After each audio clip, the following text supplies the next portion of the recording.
2017 had a huge R&D system, and during the process of developing that we took on a lot of advice from the community who were playing the game for us early, and there were certain things that we thought would be really good to bring into 2018. So probably first and foremost, we wanted more players to experience more of the R&D system to actually be able to progress their development at a quicker rate.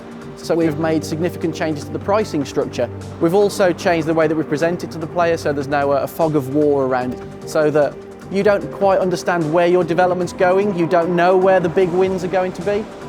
This year we've added ERS to the cars, and that's another area of the car that the player can also look to upgrade. And with multiple components building an ERS system in a Formula One car, again it adds even more variation to the things that the player must consider.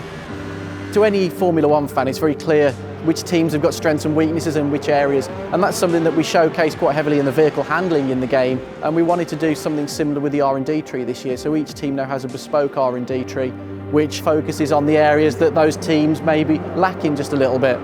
Something that we've brought in this year is it's something that's very inspired by what happens in the sport, and that's a rule change. Regularly in Formula One, so every sort of 4 or 5 years, there's a significant rule change, and the teams have to readdress how they build their cars and change things quite significantly. And that's something we wanted the player to experience, with obviously the key gameplay mechanic from that being, you start the next season, first race at Melbourne, you don't know where the other teams are going to be. And that's amazing to see that reset in the performance.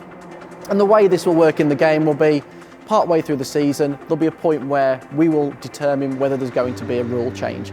Your R&D guy will speak to you about it, and at this point you need to start determining which areas of the development you want to conserve. Listen up everyone. They've announced that technical regulations are changing for next season.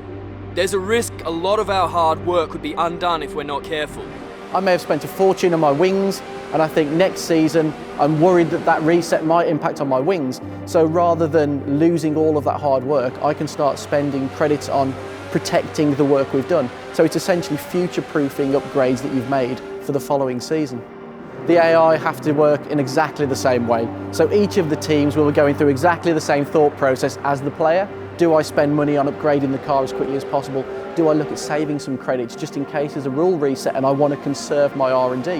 And that's why every season we'll see a huge change in the orders. We were only testing this the other day to see a team that was at the top start the next season mid-table.